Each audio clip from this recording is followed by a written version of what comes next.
ओम नमः शिवाय। ಭಾರತ್ ಮಾತಾ ಶಿವಶಕ್ತಿ ಅವತಾರ್ ಓಂ ಮಂಡಳಿ ಸತ್ಯ ಗೀತಾ ಮುರಳಿ ಓಂ ಪಿತಾಶ್ರೀ ಶಿವ ತಂದೆಯ ನೆನಪಿದೆಯೇ? ಮುರಳಿಯ ದಿನಾಂಕ 22/9/2025. ಬೆಳಗಿನ ತರಗತಿ 6/5/1968. ಓಂ ನಮಃ ಶಿವಾಯ. ಪ್ರೀತಿಯ ಮಕ್ಕಳೇ, ಈಗ ನಿಮಗೆ ಸಲಹೆ ಶ್ರೀಮತ ಸಿಗುತ್ತಿದೆ. ತಂದೆ ಶ್ರೀಮತ ಅಥವಾ ಸಲಹೆಯನ್ನು ಕೊಡುತ್ತಾರೆ. ಹಾಗಾದರೆ ಅವರು ನಿಮ್ಮ ಸಲಹೆಗಾರನಾದರೂ ಅಲ್ಲವೇ? ಬೇಹದ್ದಿನ ತಂದೆ ಸಲಹೆ ಕೊಡುತ್ತಾರೆ.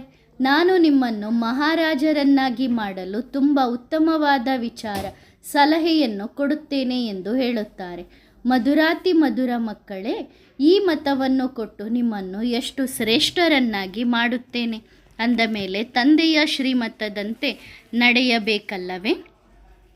ಓಂ ನಮಃ ಶಿವಾಯ್. ಮಧುರಾತಿ ಮಧುರ ಆತ್ಮೀಯ ಮಕ್ಕಳು ಈಗ ಭಕ್ತಿ ಮತ್ತು ಜ್ಞಾನ ಎರಡು ಬೇರೆ ವಿಷಯಗಳು ಎಂದು ತಿಳಿದಿದ್ದಾರೆ. ಭಕ್ತಿಯಿಂದ ದುರ್ಗತಿಯಾಗುತ್ತದೆ ಅವಶ್ಯವಾಗಿಯೂ, ಏಕೆಂದರೆ ಎಷ್ಟು ಜನರು ಕೆಳಗೆ ಬಿದ್ದಿದ್ದಾರೆ. ಅವಶ್ಯವಾಗಿ ಯಾವುದಾದರೂ ಕಾರಣ ಇರುತ್ತದಲ್ಲವೇ? ಇದನ್ನೂ ಸಹ ತಂದೆ ಮಕ್ಕಳಿಗೆ ಹೇಳುತ್ತಾರೆ. ಮಕ್ಕಳಿಗೆ ಏನೂ ತಿಳಿದಿರಲಿಲ್ಲ.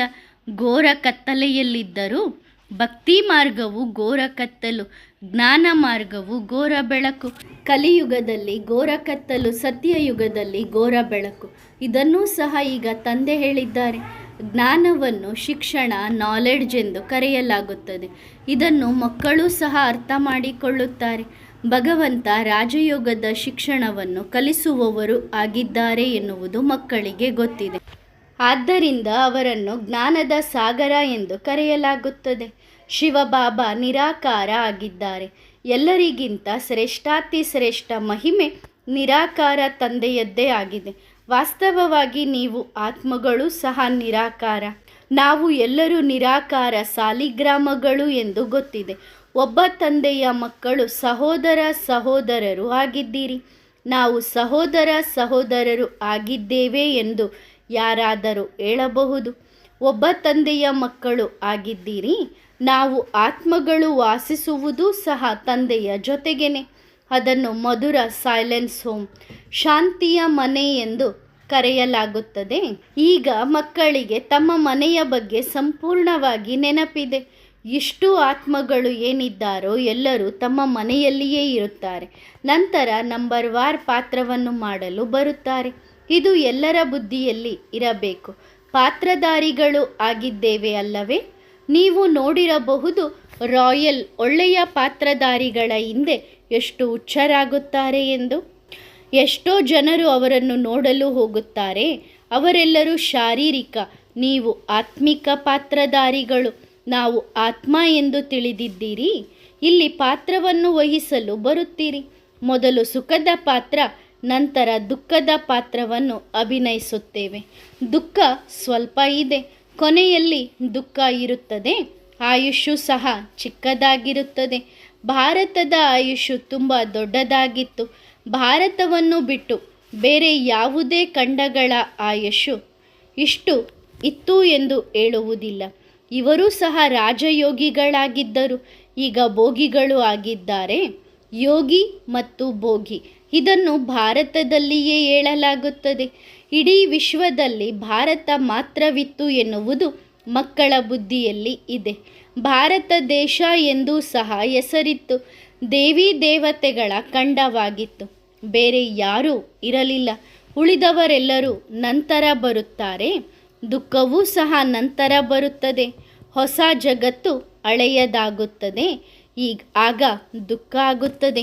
ಇದು ಸಂಪೂರ್ಣವಾಗಿ ಸಾಮಾನ್ಯ ವಿಷಯ. ಹೊಸದು ಹಳೆಯದಾಗುತ್ತದೆ, ಹಳೆಯದು ಹೊಸದಾಗುತ್ತದೆ. ಪುನರಾವರ್ತನೆಯಾಗುತ್ತದೆ ಅಲ್ಲವೇ? ನಾವು ದೇವತೆಗಳಿಂದ ಅಸುರರು ಆಗುತ್ತೇವೆ, ಅಸುರರಿಂದ ದೇವತೆಗಳು ಆಗುತ್ತೇವೆ. ರಾಮರಾಜ್ಯವು ರಾವಣನ ರಾಜ್ಯವಾಗುತ್ತದೆ, ರಾವಣನ ರಾಜ್ಯವು ರಾಮರಾಜ್ಯವಾಗುತ್ತದೆ.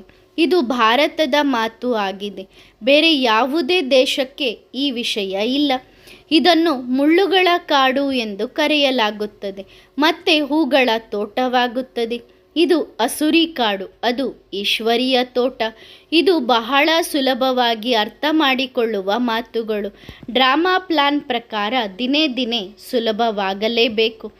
ದೈವಿ ಧರ್ಮದ ಸ್ಥಾಪನೆ ಆಗಲೇಬೇಕು ಎನ್ನುವುದು ನಿಶ್ಚಯ ಇದೆ.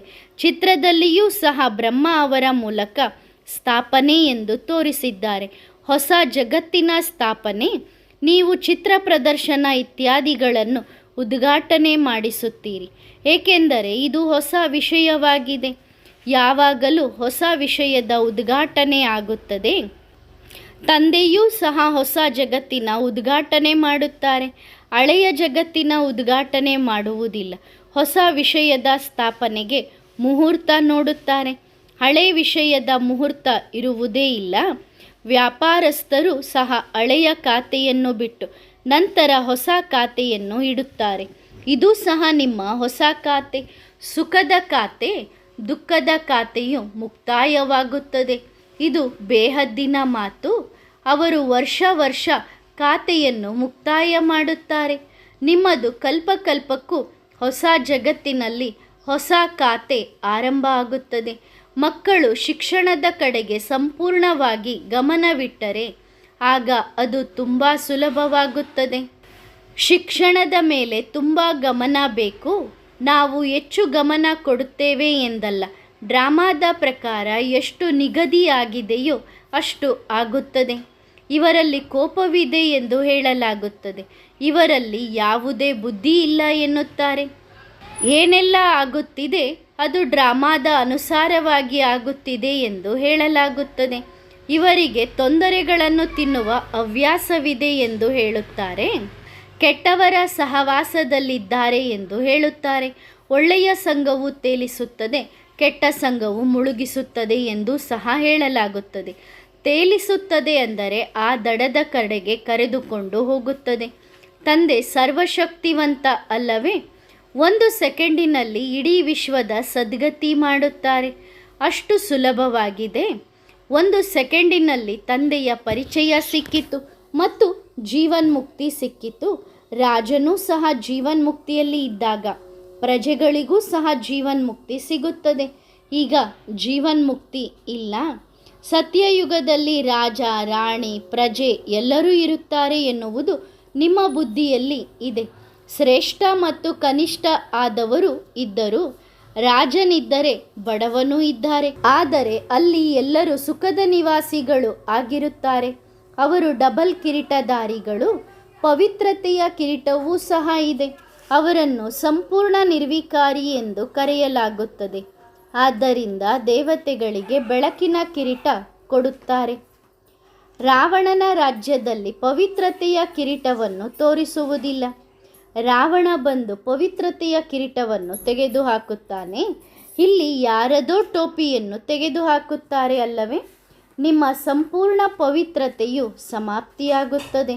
ಅಪವಿತ್ರ ರಾಜರು ಪವಿತ್ರ ರಾಜರನ್ನು ಪೂಜಿಸುತ್ತಾರೆ ಎನ್ನುವುದು ಸಹ ನಿಮಗೆ ಗೊತ್ತಿದೆ. ಪ್ರತಿ ರಾಜನ ಹತ್ತಿರ ದೇವಾಲಯ ಅವಶ್ಯವಾಗಿ ಇರುತ್ತದೆ. ನಾವೇ ಪೂಜ್ಯರಾಗಿದ್ದೆವು, ನಾವೇ ನಂತರ ಪೂಜಾರಿಗಳಾದೆವು ಎಂದು ಅವರಿಗೂ ತಿಳಿದಿರುವುದಿಲ್ಲ. ಹಾಗೆ ನಾವೇ ಪೂಜ್ಯ, ನಾವೇ ಪೂಜಾರಿಯಾಗುತ್ತೇವೆ ಎಂದು ನಿಮಗೆ ಸಂಪೂರ್ಣವಾಗಿ ತಿಳಿದಿದೆ. 21 ಜನ್ಮಗಳ ನಂತರವೇ ಪೂಜಾರಿಗಳಾಗುತ್ತಾರೆ. ಸಂಪೂರ್ಣವಾಗಿ ಲೆಕ್ಕ ಇದೆ ಅಲ್ಲವೇ? ಆ ಜನರು ಓಂ ಹಂಸೋಹಂ ಅಹಂ ಬ್ರಹ್ಮಾಸ್ಮಿ ಇತ್ಯಾದಿಗಳ ಯಾವುದೇ ಅರ್ಥವನ್ನು ಮಾಡಿದರೂ ಅದು ತಪ್ಪು ಆಗಿದೆ, ಅನೀತಿಯುತ ಭಕ್ತಿಯಾಗಿದೆ. ನೀತಿಯುತವಾದದ್ದು ಭಕ್ತಿ. ಭಕ್ತಿಯಲ್ಲಿ ಏನನ್ನು ಮಾಡಿದರೂ ಅರಿವಿಲ್ಲದೆ ಮಾಡಿದ್ದೇವೆ. ಆದ್ದರಿಂದ ಕುರುಡನ ಸಂತಾನ ಕುರುಡರು ಎಂದು ಹೇಳಲಾಗುತ್ತದೆ. ರಾವಣನನ್ನು ಕುರುಡ ಎಂದು ಹೇಳುತ್ತಾರಲ್ಲವೇ? ಈ ಲಕ್ಷ್ಮೀನಾರಾಯಣರಿಗೆ ಯಾವುದೇ ಮಂತ್ರಿಗಳು ಇತ್ಯಾದಿ ಇರಲಿಲ್ಲ. ನಂತರ ವಿಕಾರಿಗಳಾದಾಗ ಬುದ್ಧಿ ಕಡಿಮೆಯಾಗುತ್ತದೆ. ಆದ್ದರಿಂದ ಬೇರೆಯವರ ಸಲಹೆ ತೆಗೆದುಕೊಳ್ಳುತ್ತಾರೆ. ಇದನ್ನು ಮಾಡೋಣ ಅಥವಾ ಮಾಡದಿರೋಣ, ಇವರೇ ಸಲಹೆ ತೆಗೆದುಕೊಳ್ಳುತ್ತಾರೆ. ಇವರ ರಾಜ್ಯವು ಅಂದರೆ ಲಕ್ಷ್ಮೀನಾರಾಯಣರ ರಾಜ್ಯವು ನಡೆಯುತ್ತದೆ. ಆಗ ಅವರಿಗೆ ಯಾರಾದರೂ ಸಲಹೆ ಕೊಡುತ್ತಾರೇನೋ? ಈಗ ನಿಮಗೆ ಸಲಹೆ ಶ್ರೀಮತ ಸಿಗುತ್ತಿದೆ. ತಂದೆ ಶ್ರೀಮತ ಅಥವಾ ಸಲಹೆಯನ್ನು ಕೊಡುತ್ತಾರೆ. ಹಾಗಾದರೆ ತಂದೆ ನಿಮ್ಮ ಸಲಹೆಗಾರರು ಅಲ್ಲವೇ? ಬೇಹದ್ದಿನ ತಂದೆ ಸಲಹೆ ಕೊಡುತ್ತಾರೆ. ನಾನು ನಿಮಗೆ ತುಂಬ ಉತ್ತಮವಾದ ವಿಚಾರ ಸಲಹೆಯನ್ನು ಕೊಡುತ್ತೇನೆ. ಮಹಾರಾಜರನ್ನಾಗಿ ಮಾಡಲು ನಾನೂ ಸಹ ಮಹಾರಾಜ ಆಗುತ್ತೇನೆ ಎಂದು ಹೇಳುವುದಿಲ್ಲ ಅಲ್ಲವೇ? ಮಧುರಾತಿ ಮಧುರ ಮಕ್ಕಳೇ, ನಿಮಗೆ ಈ ಮತವನ್ನು ಕೊಟ್ಟು ಎಷ್ಟೊಂದು ಶ್ರೇಷ್ಠರನ್ನಾಗಿ ಮಾಡುತ್ತೇನೆ. ಹಾಗಾದರೆ ಇವರ ಮತದಂತೆ ನಡೆಯಬೇಕಲ್ಲವೇ? ಇದರಲ್ಲಿಯೇ ಶ್ರಮವಿದೆ. ಕಾಮ ವಿಕಾರವನ್ನು ಓಡಿಸುವುದು ಭೂತಗಳನ್ನು ಓಡಿಸಬೇಕು. ಕಾಮವು ಅಂತಹ ಭೂತವಾಗಿದೆ, ಅಯ್ಯೋ ಅಯ್ಯೋ ಎನ್ನುವಂತೆ ಮಾಡುತ್ತದೆ. ಆದ್ದರಿಂದ ಕಾಮಪುರುಷನನ್ನು ಕಾಮಿ ನಾಯಿ ಎಂದು ಸಹ ಕರೆಯಲಾಗುತ್ತದೆ. ಸ್ವಯಂ ತಂದೆ ಮಕ್ಕಳಿಗೆ ನೀವು ಎಷ್ಟೊಂದು ಜ್ಞಾನವಂತ ಆಗಿದ್ದೀರಿ ಎಂದು ಹೇಳುತ್ತಾರೆ. ನಾನು ನಿಮಗೆ ಎಷ್ಟೊಂದು ಶ್ರೇಷ್ಠ ಸಲಹೆಯನ್ನು ಕೊಟ್ಟು ಎಷ್ಟು ಶ್ರೇಷ್ಠರನ್ನಾಗಿ ಮಾಡಿ ಹೋಗಿದ್ದೆ. ಇದು ಸಹ ಡ್ರಾಮಾದ ಅನುಸಾರ ಎಂದು ಹೇಳುತ್ತಾರೆ. ಇದರಲ್ಲಿ ಸ್ವಲ್ಪವೂ ವ್ಯತ್ಯಾಸ ಆಗಲು ಸಾಧ್ಯವಿಲ್ಲ. ಯಾವುದೆಲ್ಲ ಪಾತ್ರ ನಡೆಯುತ್ತಿದೆಯೋ ಅದು ಡ್ರಾಮಾದ ಅನುಸಾರ. ನೀವು ನಿಮ್ಮ ರಾಜಧಾನಿಯನ್ನು ಸ್ಥಾಪನೆ ಮಾಡುವುದಿಲ್ಲ ಎಂದು ಹೇಳಲು ಸಾಧ್ಯವಿಲ್ಲ. ಡ್ರಾಮಾದಲ್ಲಿ ನಿಗದಿಯಾಗಿದೆ. ನೀವು ಪುರುಷಾರ್ಥ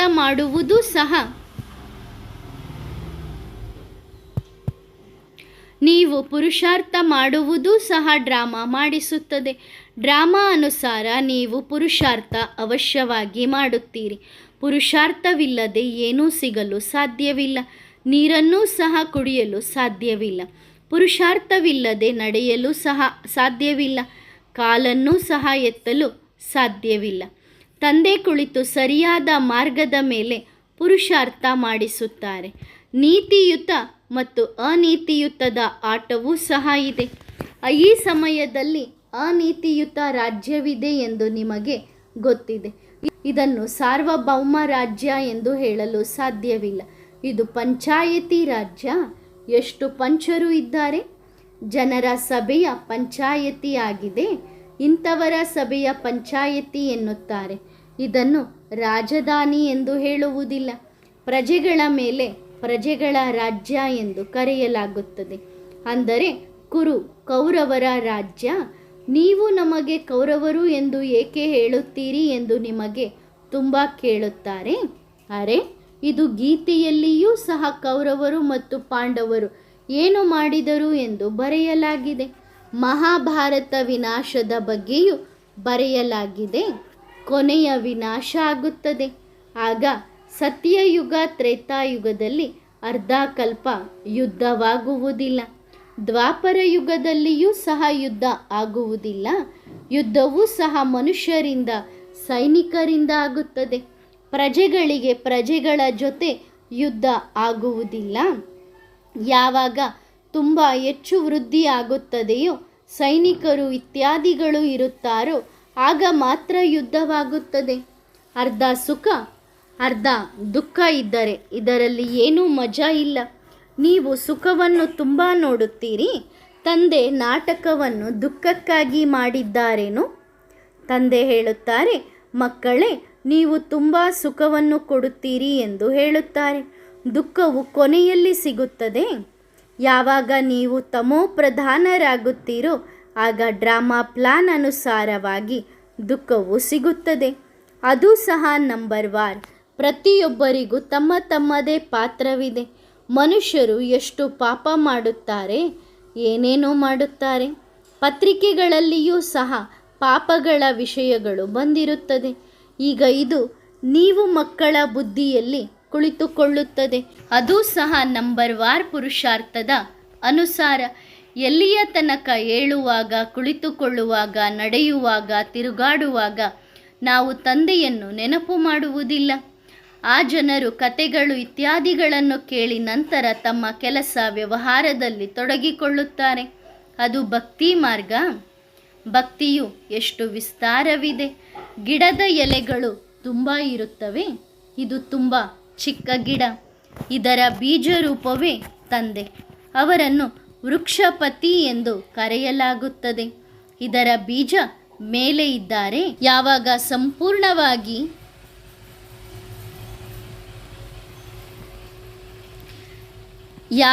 ಸಂಪೂರ್ಣವಾಗಿ ಈ ವೃಕ್ಷ ಜರ್ಜಡೀಭೂತ ಸ್ಥಿತಿಗೆ ಬರುತ್ತದೆ, ಅಂದರೆ ಒಣಗಿ ಹೋದ ವೃಕ್ಷ ಆಗುತ್ತದೆಯೋ ಆಗ ಸಸಿಗಳನ್ನು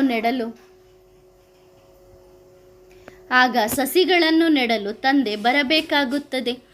ನಾನು ಕಲ್ಪಕ್ಕೂ ಕಲ್ಪದ ಸಂಗಮ ಯುಗದಲ್ಲಿಯೇ ಬರುತ್ತೇನೆ ಎಂದು ತಂದೆ ಸ್ವತಃ ತಿಳಿಸುತ್ತಾರೆ. ಎಷ್ಟೊಂದು ಅಸುರರ ವಿಘ್ನಗಳು ಬರುತ್ತವೆ, ದಬ್ಬಾಳಿಕೆಯೂ ಸಹ ಆಗುತ್ತದೆ. ತಂದೆ ಎಷ್ಟು ಚೆನ್ನಾಗಿ ವಿವರಿಸುತ್ತಾರೆ. ಇದರ ಮೇಲೆ ನಿಶ್ಚಯವೂ ಸಹ ಇರಬೇಕಲ್ಲವೇ? ನಿಶ್ಚಯ ಬುದ್ಧಿ ಇಲ್ಲದೆ ರಾಜಧಾನಿ ಹೇಗೆ ಸ್ಥಾಪನೆಯಾಗುತ್ತದೆ? ನಂಬರ್ ವಾರ್ ಆಗಿ ನಿಶ್ಚಯ ಬುದ್ಧಿಯವರು ಆಗುತ್ತಾರೆ. ಇದು ದುಃಖದ ಜಗತ್ತು. ಅಲ್ಲಿ ಡಾಕ್ಟರ್, ಆಸ್ಪತ್ರೆ, ಜೈಲುಗಳು, ವಕೀಲರು ಇತ್ಯಾದಿ ಇರುವುದೇ ಇಲ್ಲ. ಉಳಿದಂತೆ ಹೂವುಗಳು ಮಾತ್ರ ಇರುತ್ತವೆ. ಹೂವುಗಳು ಎಂದಿಗೂ ಯಾರಿಗೂ ದುಃಖ ಕೊಡುವುದಿಲ್ಲ. ಮುಳ್ಳುಗಳು ತಗಲಿದರೆ ದುಃಖವಾಗುತ್ತದೆ. ಇದರ ಹೆಸರು ಮುಳ್ಳುಗಳ ಕಾಡು ಎಂದು ಇಡಲಾಗಿದೆ. ನೀವು ಯಾರಿಗಾದರೂ ಜ್ಞಾನ ತಿಳಿಸಲು ಎಷ್ಟೊಂದು ತಲೆ ಕೆಡಿಸಿಕೊಳ್ಳಬೇಕಾಗುತ್ತದೆ.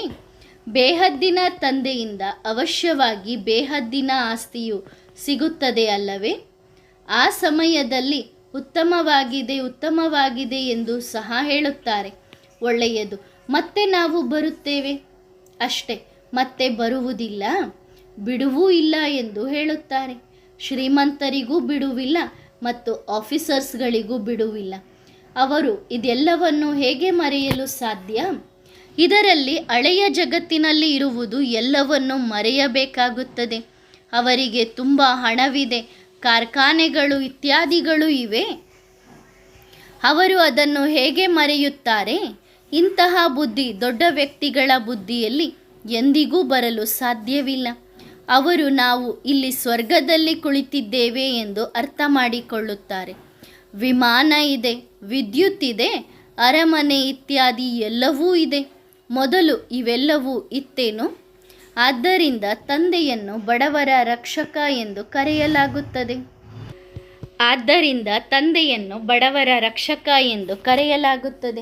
ಕೊನೆಯಲ್ಲಿ ಆ ದಿನ ಅವಶ್ಯವಾಗಿಯೂ ಬರುತ್ತದೆ. ಹಳೆಯ ಜಗತ್ತಿನ ವಿನಾಶವಾಗಿ ಹೊಸ ಜಗತ್ತು ಬರುತ್ತದೆ. ಕೊನೆಯಲ್ಲಿ ಆ ದಿನ ಬಂದಿತು. ಯಾವ ದಿನಕ್ಕಾಗಿ ದಾರಿ ನೋಡುತ್ತಿದ್ದೆವೋ ಆ ದಿನ ಬಂತು ಎಂದು ಸಹ ಹೇಳುತ್ತಾರೆ. ಭಕ್ತಿ ಮಾರ್ಗದಲ್ಲಿ ಏನೇನು ಮಾಡುತ್ತಿದ್ದರು? ಮುಕ್ತಿ, ಜೀವನ್ಮುಕ್ತಿಗಾಗಿ ಎಷ್ಟು ತಲೆ ಕೆಡಿಸಿಕೊಳ್ಳುತ್ತಿದ್ದರು. ಈಗ ನಿಮಗೆ ಮುಕ್ತಿ, ಜೀವನ್ಮುಕ್ತಿ ಸಿಗುತ್ತಿದೆ ಅಂದ ಮೇಲೆ ತಲೆ ಕೆಡಿಸಿಕೊಳ್ಳುವ ಅಗತ್ಯವಿಲ್ಲ.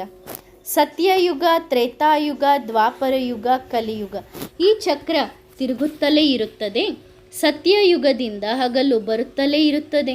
ಗಂಟೆ, ನಿಮಿಷ, ದಿನ, ಸೋಮವಾರ, ಮಂಗಳವಾರ ಇದು ಬರುತ್ತಲೇ ಇರುತ್ತದೆ. ಆದರೆ ನೀವು ಹೆಚ್ಚು ಸಮಯ ತಂದೆಯ ನೆನಪಿನಲ್ಲಿ ಇರಬೇಕು. ಬೇರೆ ಯಾವುದೇ ವಿಷಯಗಳೊಳಗೆ ಹೋಗಬಾರದು. ಉಳಿದಂತೆ ಹೌದು, ಲೆಕ್ಕವನ್ನು ಮಾಡಬಹುದು. ಒಂದು ದಿನ ಇದ್ದಂತೆ ಮತ್ತೊಂದು ದಿನ ಇರುವುದಿಲ್ಲ.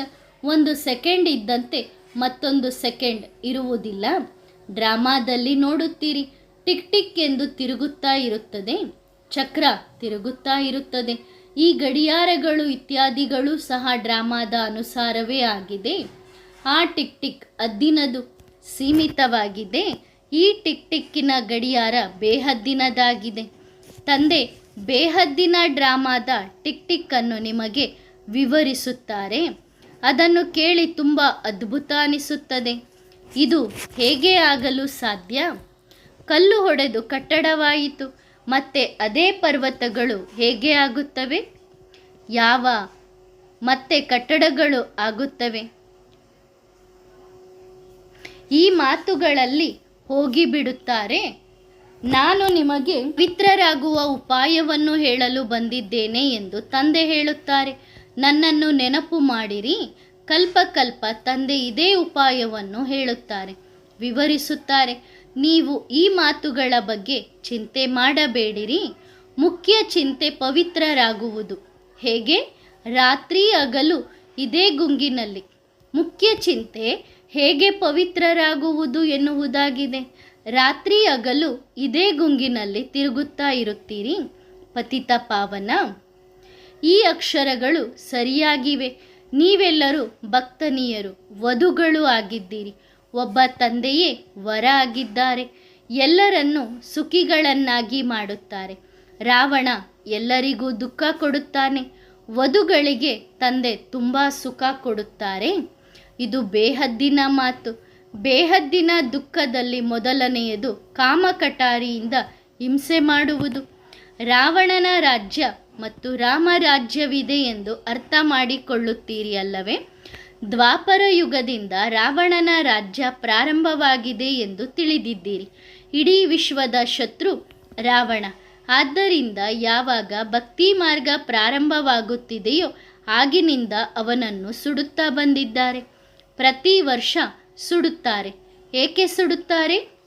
ಏನು ಮಾಡಿದ್ದಾನೆ? ಇದು ಎಂದಿಗೂ ವಿಚಾರದಲ್ಲಿ ಬರುವುದಿಲ್ಲ. ರಾವಣ ಯಾವ ವಿಷಯ? ಅವನಿಗೆ ಯಾರು 10 ತಲೆಗಳನ್ನು ಕೊಡುತ್ತಾರೆ? ನಂತರ ರಾವಣನ ಕಿರೀಟದ ಮೇಲೆ ಕತ್ತೆಯ ತಲೆಯನ್ನು ತೋರಿಸುತ್ತಾರೆ. ಕತ್ತೆಯ ಬುದ್ಧಿಯವರು ಆಗಿಬಿಡುತ್ತಾರೆ ಅಲ್ಲವೇ? ಎಲ್ಲಿ ಆ ರಾಜ್ಯ, ಎಲ್ಲಿ ಈ ರಾಜ್ಯ, ಎಲ್ಲಿ ಮತ್ತೆ ಕತ್ತೆಯಾಗುವುದು? ಈಗ ನೀವು ಈ ಮಾತುಗಳನ್ನು ಚೆನ್ನಾಗಿ ತಿಳಿದುಕೊಂಡಿದ್ದೀರಿ. ಇಲ್ಲಿಂದ ನೀವು ಮನೆಗೆ ಹೋಗುತ್ತೀರಿ. ಆಗಲೂ ಸಹ ಎಷ್ಟು ವ್ಯತ್ಯಾಸ ಆಗುತ್ತದೆ. ಇಲ್ಲಿ ಬಾಬಾ ನೇರವಾಗಿ ಓದಿಸುತ್ತಿದ್ದಾರೆ. ಸಂತೋಷವೂ ಆಗುತ್ತದೆ. ಆದರೂ ಸಹ ಬಾಬಾ ನಿಮ್ಮ ನೆನಪು ಬರುವುದಿಲ್ಲ ಎಂದು ಯಾಕೆ ಹೇಳುತ್ತೀರಿ? ತಂದೆಯನ್ನು ಮರೆತು ಬಿಡುತ್ತೀರಿ. ಹದ್ದಿನ ತಂದೆ ಯಾರು ಗಟಾರ್ನಲ್ಲಿ ಬೀಳಿಸುತ್ತಾರೆ ಅವರನ್ನು ನೆನಪು ಮಾಡುತ್ತೀರಿ. ಮತ್ತು ಬೇಹದ್ದಿನ ತಂದೆ ಯಾರು ನಮ್ಮನ್ನು ವಿಶ್ವದ ಮಾಲೀಕರನ್ನಾಗಿ ಮಾಡುತ್ತಾರೋ ಅವರನ್ನು ನೀವು ನೆನಪು ಮಾಡಲು ಆಗುತ್ತಿಲ್ಲ ಎಂದು ಹೇಳುತ್ತೀರಿ. ಬಾಬಾ ಯೋಗ ಹಿಡಿಯುತ್ತಿಲ್ಲ ಎಂದು ಪತ್ರ ಬರೆಯುತ್ತಾರೆ. ನಾನು ಅರೆ ತಂದೆಯನ್ನು ನೆನಪು ಮಾಡದಿದ್ದರೆ ಆಸ್ತಿ ಹೇಗೆ ಸಿಗುತ್ತದೆ ಎಂದು ನಾನು ಹೇಳುತ್ತೇನೆ. ಲೌಕಿಕ ತಂದೆಯ ಬಗ್ಗೆ ಎಂದಿಗೂ ನಾನು ಮರೆತು ಬಿಟ್ಟೆ ಎಂದು ಹೇಳುವುದಿಲ್ಲ.